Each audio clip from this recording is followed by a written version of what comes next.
Okay, working on a new piece. It's just going to be an Indian bust with a bear claw necklace. Now, a friend of mine said that he tried it once before of carving the teeth as part of the main body, and it just didn't work out so well. So I thought, well, maybe while I'm in the process of doing this, I'll just stop here for a minute and we'll make a short video of how I do it. Here on Black Buffalo here is one I did several years back where I put the teeth on the necklace. This is a little more elaborate necklace than what we're going to have on this fella here, but it's basically the same method. Okay, and the best thing you can do before you start is do a little research and find some photographs of bear claw necklace, and even better, find photographs of Native Americans wearing one so you can see exactly what it's going to look like.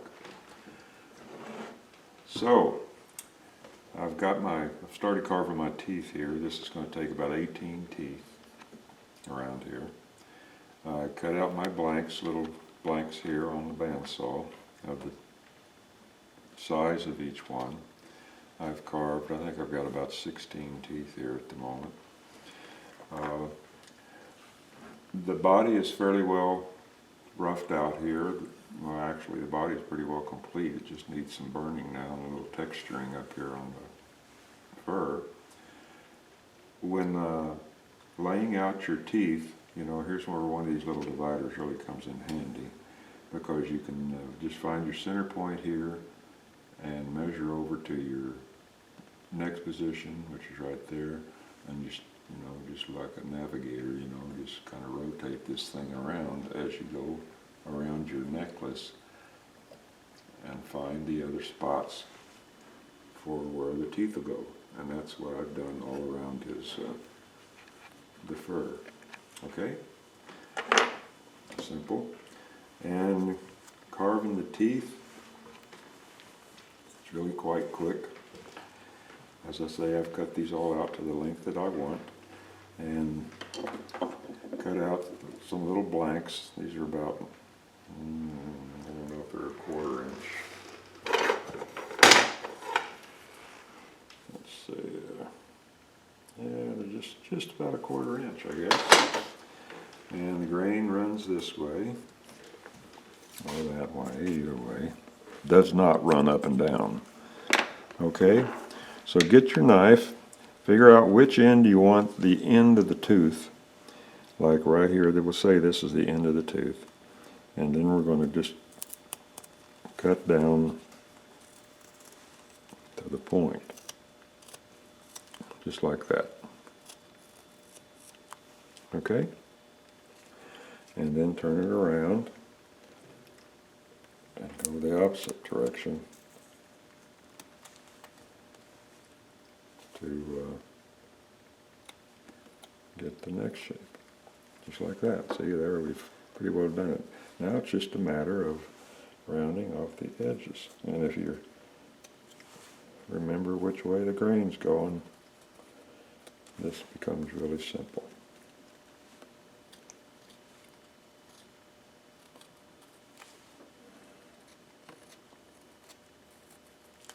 Like that.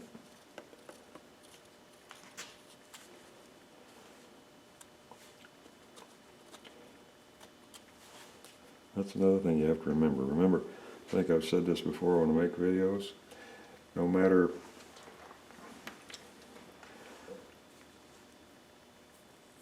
see how your knife follows the wood there? Well, if you turn it around and carve this way, see how the wood comes off? That's what you always have to remember. If people would learn the grain and how it affects your whittling, you know, that your carving is going to be 99.9% easier. All right, we've got this side rounded off there, so now we'll round off the back.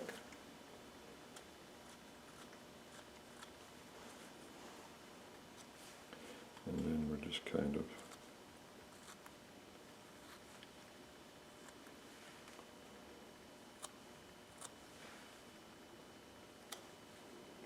do that.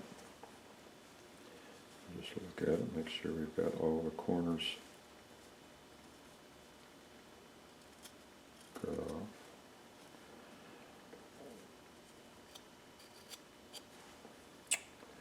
And I just add that one to the pile there. Here, I'll take off just a little more here.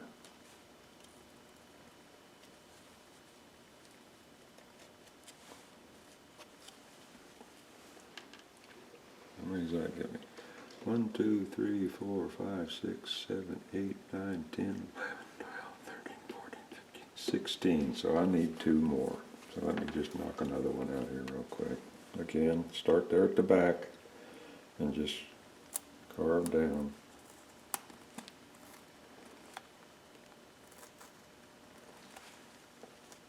And turn it around. It's kind of hard to hold there with my gloved hand, but better have a gloved hand than a cut hand. Carve down that way.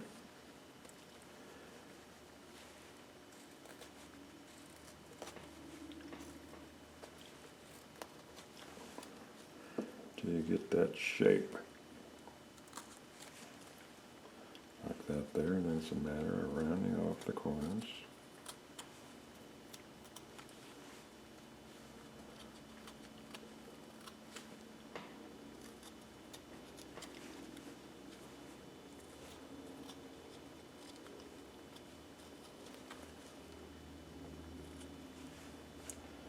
Putting a point on it.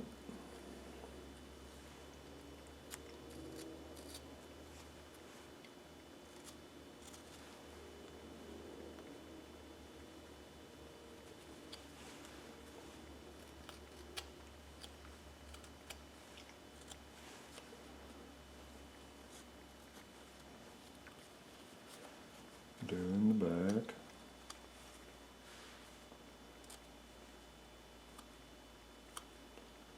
And cut a bunch of extra blanks so you, as you put the thing together, you're going to find that some teeth, just for some strange reason, just won't work out. Like this one. Alright, just lay that one up there.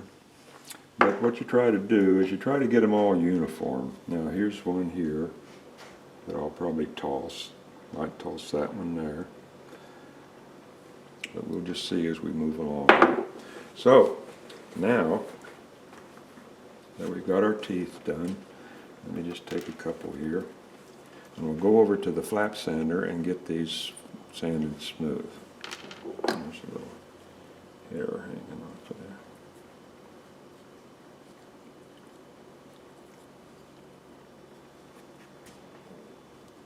Probably all looking at this mess on my sleeve here. That's not where I wipe my nose. That's just some old, some of that expandable foam that I got on my shirt when I was sealing some stuff up. So anyway, let's go over to the flap sander. Now, there's the flap sander. This is one of the beauties of this little device here, because you can sand these real dinky little things pretty easily with this. And it's not, you know, I'm going to end up sticking my fingers right down in that sander, and it's not going to hurt anything. It might clean my fingers up a little, but that's all right.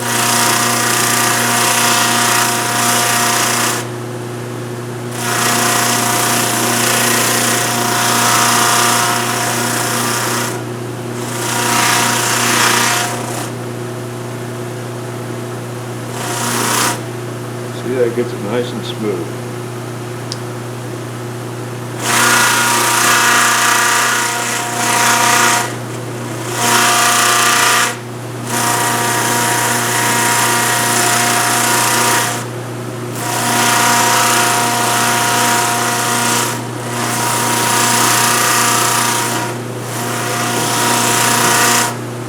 Does a good job, quick.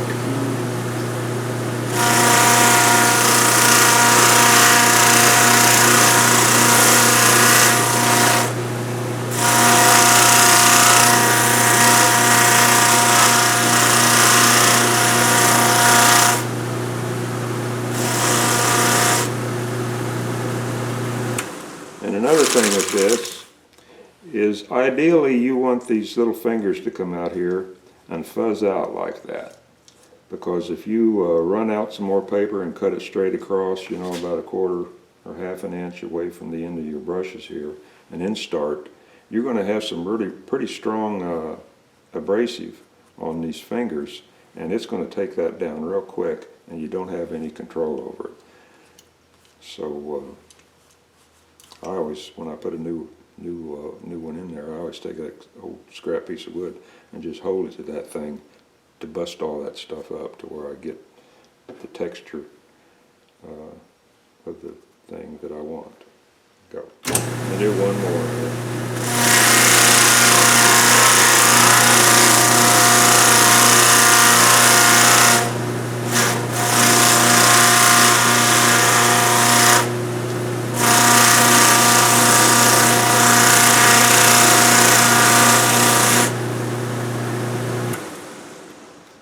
Like I say, it doesn't, oops, just dropped my tooth. Doesn't take long at all to do it like this, okay? So now we're going to go back over to the work table. Okay, Judy says you can't really see the difference. Well, you can too. Here's the 4 that I just did, and here's 2 that haven't been done yet. So you still got those rough edges on them. These you can still see the chip.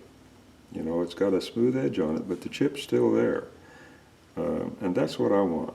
So you just lock this end in here. All these chips are still there, but it's smooth now to the touch. The only thing we've lost is the rough edge. Okay, the next step now, assuming we got these all sanded and everything, is to texture the buffalo hair, or bear skin, excuse me. Buffalo don't have claws. Well, they do actually, but hoofs. We want to texture this here. And I'm going to go over to my other station over there and start that process. Okay, to do this, I'm using just my Dremel here, and I've got me a little stone here. It's got sort of a, it's not a sharp point, but it's a pointed stone here. And it'll make a mark on here. And when I'm doing this, you'll see also that I've roughed up the surface of this so it's not uneven. So it's not even, excuse me. And this will help when you know, makes it look more realistic like that.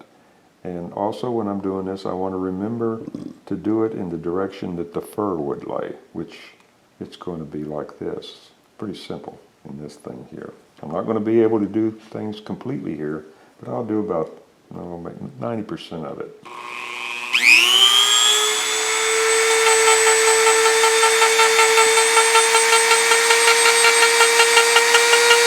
What I'm doing is I'm not laying the thing on there and going like this. I'm pounding, just sort of pounding it.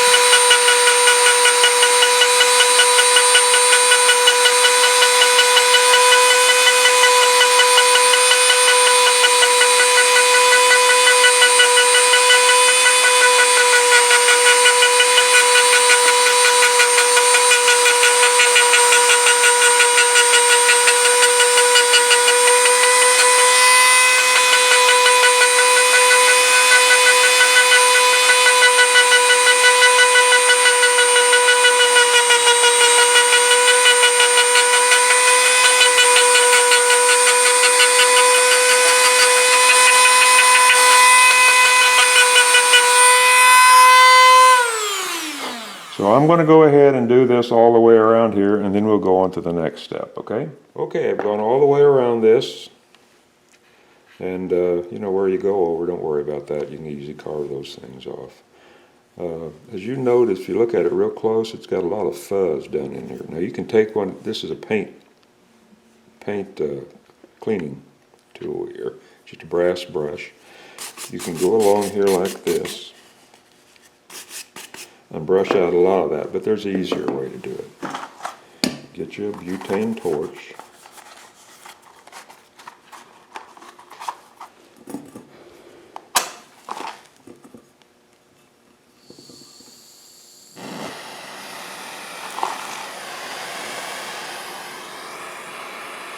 See those little sparks? That's all that fuzz burning out of there.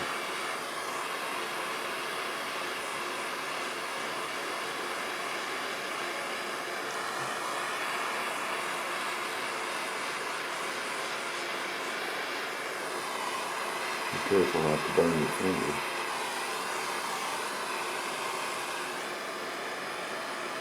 I've done that before.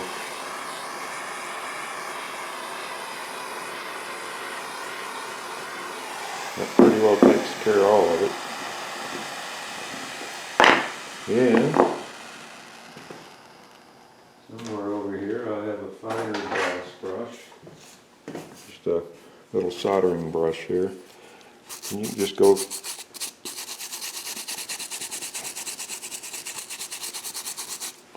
over it.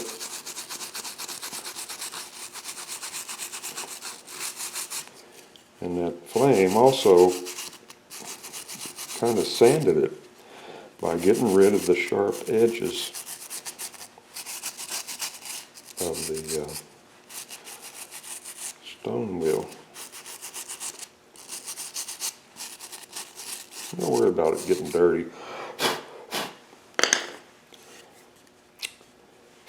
It'll be clean by the time you get ready to paint it. Okay, one more thing to do and then we'll be finished with this. Okay, now we got the thing pretty well done, but as you'll notice down in here where the stoning wheel couldn't get down into these crevices, or lower part, front and back, just take your burning pin and just kind of go around it and burn in that detail. Take that up.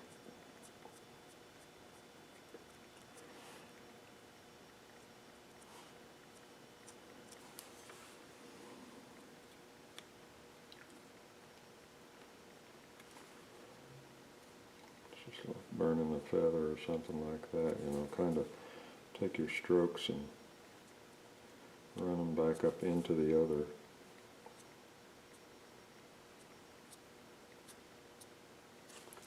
So they look part of it. Same goes for here.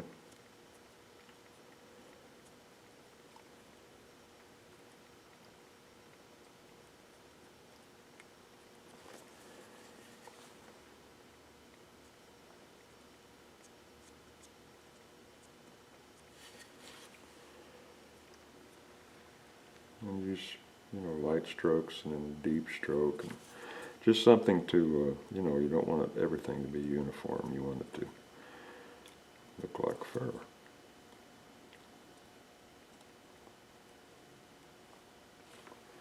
Just continue doing that all the way around it, okay? And like I say, these areas that, you know, you kind of overshot with the stoning wheel, they're not going to be deep enough that you can't carve them off real quick. Of course, you'll have to get your divider and go back and establish your positions of where you're going to put the feathers, okay? And once you get everything finished, then we take it back to the sanding wheel for its final sanding. After we burn all our beading and everything else, it will be cleaned up again.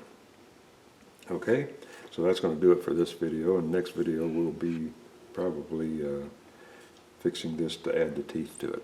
Alright, so until then I'll talk to you later.